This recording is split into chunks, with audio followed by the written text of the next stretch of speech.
ভারতে আশ্রয় নেওয়া বাংলাদেশের প্রাক্তন প্রধানমন্ত্রী শেখ হাসিনাকে নিয়ে কি কোনো গভীর ষড়যন্ত্র চলছে? সম্প্রতি নিউ দিল্লি পোস্টে প্রকাশিত সাংবাদিক এম.এ. হোসেনের একটি চাঞ্চল্যকর প্রতিবেদন দক্ষিণ এশিয়ার রাজনীতিতে তোলপাড় সৃষ্টি করেছে।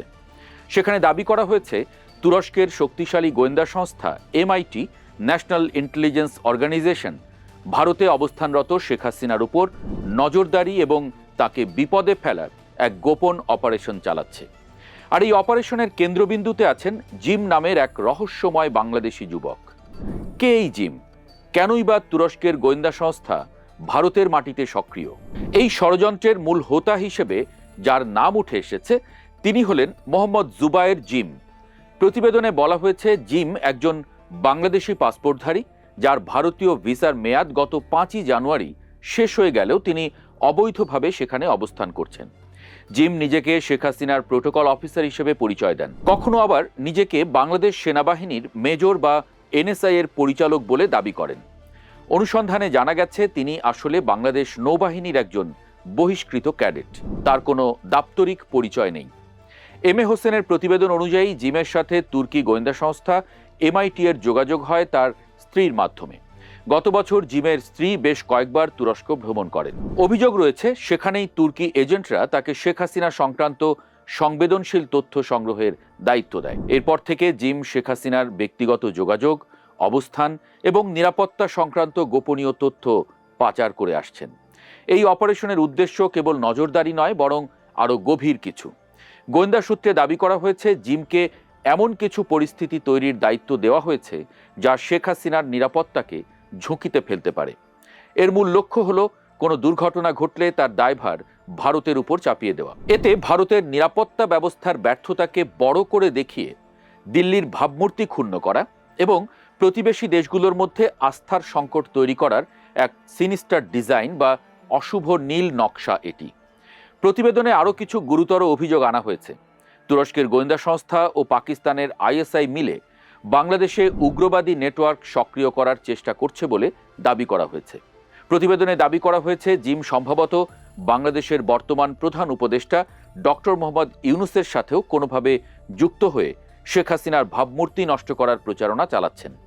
এমনকি একটি চীনা প্রযুক্তি কোম্পানির সাথে টেলিকম সংক্রান্ত লেনদেনে জিম মধ্যস্থতাকারী হিসেবে কাজ করেছেন বলেও অভিযোগ উঠেছে। জিমের বিরুদ্ধে ইউরোপ এবং দক্ষিণ কোরিয়ায় বসবাসরত আওয়ামী লীগ কর্মীদের ভয় দেখানো ও টাকা আদায়ের অভিযোগও রয়েছে। এমনকি তিনি ওয়াইজগভ নামে একটি ভুয়া থিঙ্ক ট্যাঙ্ক ওয়েবসাইট খুলে মানুষের ব্যক্তিগত তথ্য চুরি বা ফিশিং করছেন বলে সাইবার বিশেষজ্ঞরা সতর্ক করেছেন। প্রতিবেদনে জিমের বিরুদ্ধে একটি ভয়ঙ্কর ডিজিটাল প্রোপাগান্ডা চালানোর অভিযোগ আনা হয়েছে। জানা গেছে কয়েক মাস আগে জিম একজন আফ্রিকান নারীর ছবি ব্যবহার করে সেটিকে শেখ হাসিনার নাতনি এবং সাইমা ওয়াজেদ পুতুলের মেয়ে বলে দাবি করে ইন্টারনেটে ছড়িয়ে দেন। এটি ছিল হাসিনার পরিবারের সম্মানহানি করার একটি পরিকল্পিত অপচেষ্টা। বিচিত্র বিষয় হলো, একদিকে তিনি সাইমা ওয়াজেদের অত্যন্ত ঘনিষ্ঠ ও বিশ্বস্ত হিসেবে নিজেকে জাহির করার চেষ্টা করেন, অন্যদিকে তলে তলে তার পরিবারের বিরুদ্ধে কুৎসা রটান। এই দ্বিমুখী আচরণ গোয়েন্দা বিশ্লেষকদের মতে একটি ক্লাসিক ডাবল এজেন্ট বা ম্যানিপুলেটরের বৈশিষ্ট্য, যা তিনি উভয় পক্ষের আস্থা অর্জনে চেষ্টা করছিলেন। এম.এ. হোসেনের প্রতিবেদনে উঠে আসা আরেকটি চাঞ্চল্যকর তথ্য হল জিমের সাথে একটি চীনা প্রযুক্তি প্রতিষ্ঠানের রহস্যময় সম্পৃক্ততা। অভিযোগ রয়েছে জিম বাংলাদেশে একটি $multi-million টেলিকমিউনিকেশন প্রজেক্টে মধ্যস্থতাকারী হিসেবে কাজ করার চেষ্টা করছিলেন।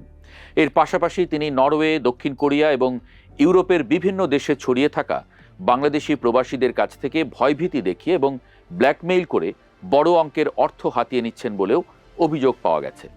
গোয়েন্দা বিশ্লেষকদের মতে জিম কেবল তথ্যের আদান প্রদানই করছেন না, বরং একটি শক্তিশালী আর্থিক নেটওয়ার্ক তৈরি করছেন যা রাজনৈতিক অস্থিতিশীলতা তৈরিতে ব্যবহৃত হতে পারে।